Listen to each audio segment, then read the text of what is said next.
told you that the more you follow these criminal politicians, the more you get back. They're not here to move you forward. They're here to move you backward. People will say, let me come and be going. You know, you're come and be going. You're coming and you're going. That's what they're doing to us. Era of bondage, which is the age of Usman Dan Fodio jihad. That's what is happening everywhere. That jihad you heard about, that's where we are back to. African countries under the threat of Fulani insurgency and takeover. We are back to Usman Dan Fodio jihad. That was happening before the colonial masters came. The slave trade, the everything, all these things. See the picture in front of you. We are back to 19th century. Others are in 21st century, but we in Africa are back to 19th century because the church deceived us. The politicians deceived us. The colonial masters deceived us. All of them deceived us. We thought we were moving forward. We didn't know we were moving backwards. You're walking like you're going forward, but you're actually moving backwards.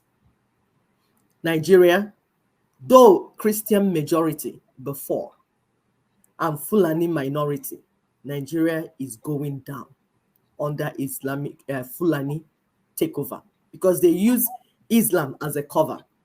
It's not real jihad like the Islam, because we have some people, Islam, Hausas were Muslims before the Fulanis came. Yoruba people were Muslims before Fulani people came. So it's not really like, oh, pure jihad. It is ethnic cleansing. It's what did they call supremacy? It's Fulani, a tribe, feeling that they are superior to every other people. It's feudalism that's spreading. It's not Islam, but they are coming with deception. Just like the British came and deceived us that they were bringing Christianity. But what they were bringing was colonialism. They were coming to colonize us, but they said they're bringing Christianity. That's the same way these Fulani people are bringing conquest, but they have to lie that is Islam they're bringing. It's Sharia. That when they bring Sharia, all corruption will stop. People will behave well. No, it's deception. Nigeria is under that threat. Burkina Faso, Christian majority and Fulani minority, under takeover by Fulani Islamic. As we speak. Mali, where there are 13.3% in Mali, but they have taken over. Côte d'Ivoire, majority Christians, Fulani minority, but they've taken over because they're aggressive like cancer. They're aggressive like cancer. Because some people say, why are they all taking over? Because the people are sleeping and they're aggressive like cancer, spreading everywhere with their venom. Guinea-Bissau, Christian majority, Fulani minority, but they're under takeover. The Gambia, Fulani minority, but they're over. They took over. Senegal, they're minority. Sierra Leone, they're minority. Now the Sierra Leone vice president is Fulani person. So they are taking over everywhere like cancer. Assuming somebody is coming to promote people and make people to be more peaceful, it will make sense. But that's not where they're coming. They're coming to kill people, take over their land, displace them, and rename the land.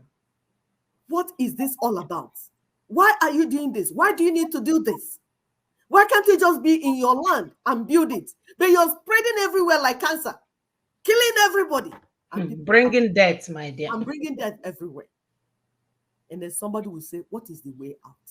How do we come out of this mess? There's a way out. We are not here to lament and cry, because some people, all they do is go to social media, lament, cry, and wail. No, we are only telling you what is happening so that we can give you the solution. The solution is already on the table and we are working on it. We told you that what we do on social media is to inform you how far we have gone with the work. Because the work is going on the ground, not on social media. Social media is to pass information to you, and we are here to do it. What is the way forward? Because we've told you that this country called Nigeria is a jail, prison, like my sister said, built by Britain. You are not supposed to prosper. You're not supposed to succeed. That's not their intention when they built it. Their intention is a criminal enterprise. Their intention is to hold you down so that you will not have your destiny, you will not have your future in your hands, and you will run away everywhere, and they will come and take over the land because you are living on a land full of resources, and they can't fathom why ordinary black monkeys are sitting on these vast resources, blessed land. And by the way, when the pastors tell you that you have to give offering to be blessed, tell them it's a lie because you're already blessed. If you're not blessed, you will not be sitting on diamond. You will not be sitting on gold. You will not be sitting on crude oil. You will not be sitting on all the resources in this world that will make you a human being. God has already blessed you. You don't need to tithe. You don't need to give anybody any money for you to be blessed. You are already blessed. It's just that your blessing has been stolen by the politicians, the colonial masters, the jihadists, in cahoots with your pastors. So let's get this thing right. Way out. We're talking about way out. Activation of joint jailbreak for all the indigenous ethnic nations seeking freedom and self-determination. It has already taken place. It has been activated. You just have to be part of it. It's called joint jailbreak. Some people will come and stumble on Ninas and they will think, okay, work is just starting. No, this work is 23 years already. Strategies, plans, everything in place. If you go to the website, Nina's website, you see the strategy there. Nobody is coming now to give us any strategy because it's already there. Why are you reinventing what is already there? You just need to go understand it so that you know the parts you need to play. It's like a puzzle. I do my part, you do your part, this person will do the part, we come together. That's why it's called joint jailbreak. We're going to work together. If you don't do your own part, there will be leakage from that side, and Fulanis will enter from that side and get you destroyed. So we're going to work together. It's not something you break by yourself. You say, yes, I can speak English. I have a professor. Let me go and do my thing, Jare. Before you finish your Jare, Fulani will come. Ibagam. Get your head down. We have to put our hands together and work together in this. Stop believing your lying senior advocates and lawyers. They know that the problem we have is the 1999 Constitution, but they chose to go and chase rats while the house is burning because they're going to make money from there. They are waiting for all these politicians. It's turn by turn. When the politicians finish all their magamago and their stealing of resources, they will come. They will come and take their own portion. It's national cake. So they will come for their own part. Stop believing them. Stop sustaining your enslavement, the imprisonment, subjugation, the suffering, all the things that you're going through. We are saying that you are the one sustaining it. You can terminate this thing today if you can just listen to what Ninas is saying. Yes, like my sister said, it's Ninas, not Ninas, because Ndi will have a habit of pronouncing things in their own different way, confusing every other person. After they will not say nobody knows about Ninas. When you're pronouncing it wrongly, Ninas, please get it right. And that word is constitutional force majeure. It's not the English word itself. So let's learn how to do it well so that we can get the information out. Stop your dance of death. Dance macabre. Please stop that with the criminal Nigerian politicians. Selfish Nigerian-made elites and middle class. They are made in Nigeria. They are very selfish, made in Nigeria elites and middle class. In other countries, the elites and people in middle class always try to do the environment and their society very well so that the poor people will not be poor, and then begin to steal and destroy the society. So they take it upon themselves to make sure that the society is properly built. Those that need social welfare get it. Those that are getting old get the help they need. The widows, the orphans, they take care of the poor because they know if they don't do that, you increase criminality. They understand it. But the elites and middle class in Nigeria, though they went to school, but they're as ignorant as any other thing because they cannot connect A to B. They were in class, studied medicine, studied law. They don't know how to carry those things they studied in class into practical in the environment. Mm. They don't. They can't make that connection. That's why you see somebody answering professor, but common sense he does not have. You see Mm-mm. somebody asking medical doctor, but he does not know what it means. That, okay, I swear, I swore, I took the oath to keep people alive. They don't understand that keeping alive is not just in the hospital. That keeping alive is keeping alive the whole human being. Just like WHO told us that health is a holistic thing. That you are alive, it's not, you're healthy, is not just an absence of disease. But the medical doctor that is trained in Nigeria does not understand it. He thinks that his own health and life of human beings is just the one that they can do inside hospital. They do not understand how the people, what happened to people before they go to your hospital, Hmm. what will happen to them when they leave your hospital. They are all connected together. Yep. They are not able to link these things. That's why a lawyer will go to law school. Second year is when they teach you about constitution making. And you do not understand that constitution is a social contract. That if constitution is a social contract, that anything pertains to social contract, how it can be, the terms and everything will pertain to constitution. They don't make it. They are lawyers, so they are senior advocates, oh, they have read everything, oh. They don't understand this simple thing in second year, law school, second year. That's when you learn it at the beginning. Constitution making, the terms, is a social contract. If it's a social contract, then everything you have learned about social contract will affect constitution. So when we talk of constitutional force majeure, if you have done it in class, you should understand what we are saying, what Ninas is saying, that this is part of it. Go back to your law school. Go back to your books. We are not here to castigate you. We're just saying that it's not good enough, that you learned something in class, but you're not able to apply it in the world. Why did you go to school then? You're a teacher. You can only teach physics, but you cannot use the mind that you used to teach physics to teach somebody how to eat apple. You think that teaching is only when it's physics that you can teach it. If you're already a trained teacher, then you can teach anybody anything. Just get the information. Sit down and get the information. The way you got the information of whatever, even if it's biology that you went to study, and we're talking about Ninas, the same way you studied your biology to write and become biology teacher, that's the same way you go and sit down to read Nina's templates. You can understand it. It's so simple that even people that did not go to school can understand it. There are 10 things. Ninas call it interrogatories. It was published in Guardian newspaper September 26, 2022. 10 things that Ninas said, no matter who is in Aso Rock, they will never change.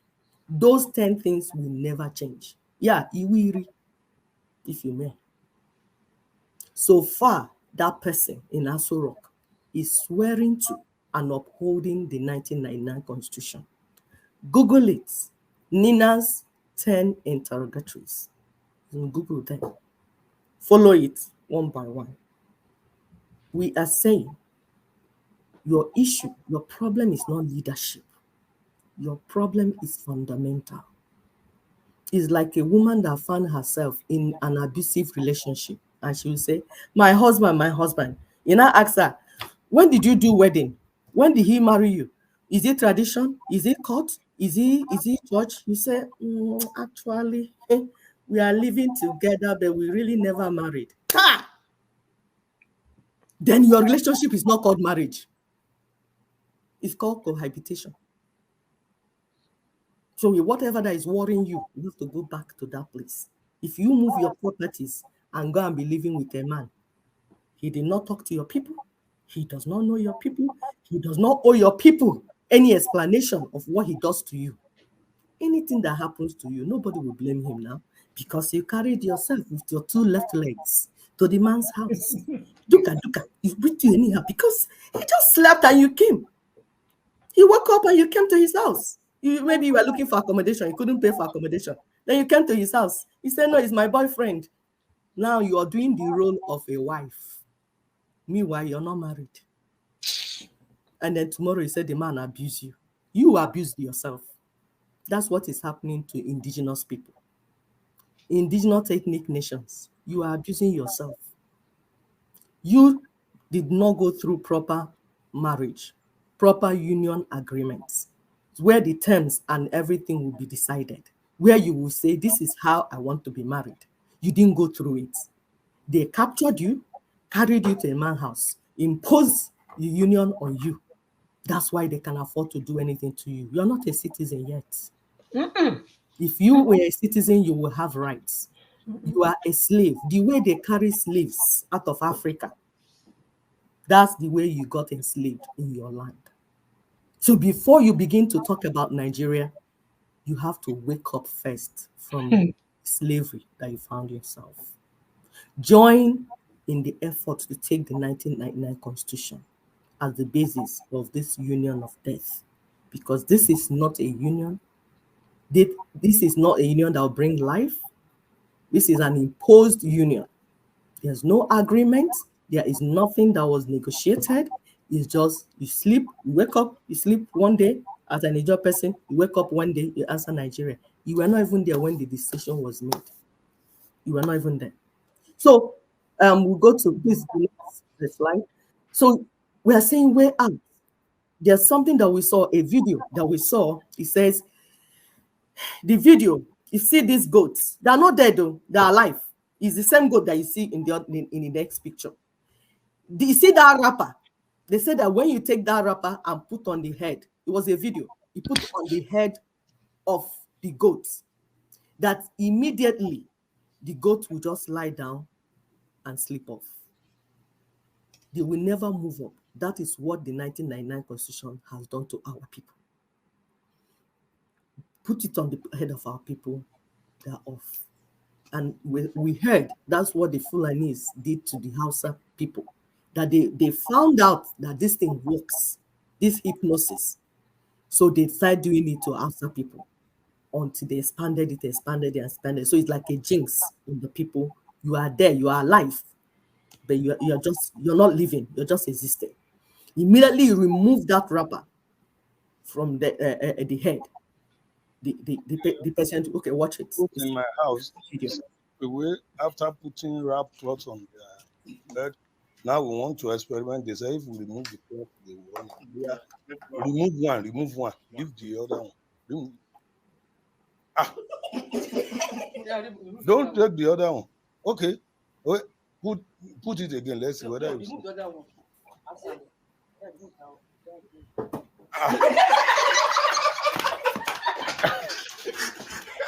Oh yeah, try it again. Put the goat down. So if they put it again, you see the goat will go down again. No, just get them.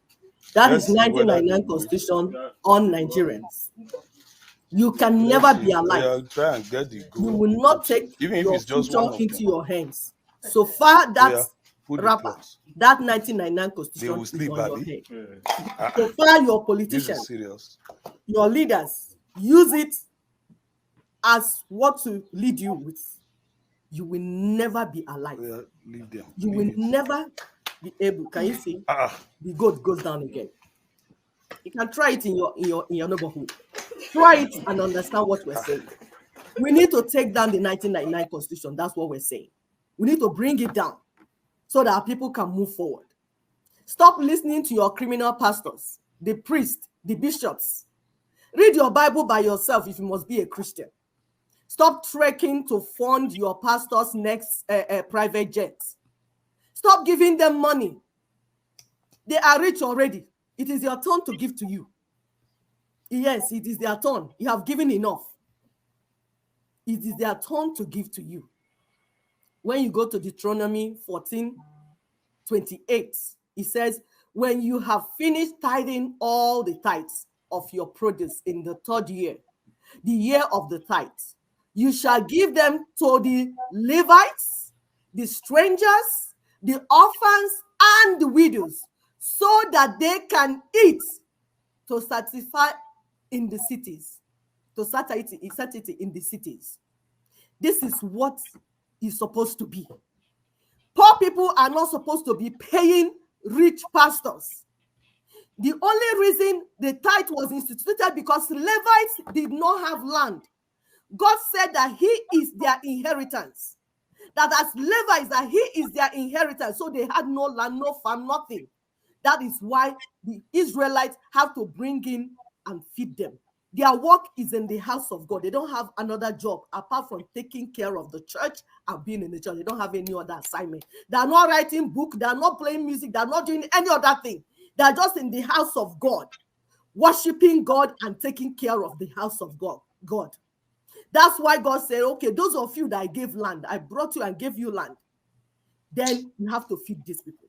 That's how he instituted it. It's so that there will be feed. And you're not just feeding the Levites, you're feeding the widows because their husbands are dead and they're not able to farm enough to take care of the children. You're feeding the strangers because strangers did not have land. You're feeding the orphans because their parents are dead. This thing, God put it in place to take care of the poor so that there will be balance in the society.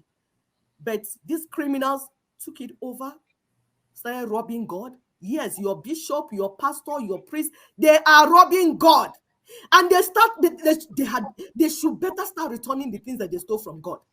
They are the criminals. If you must go to church, don't give them any money. You're poor.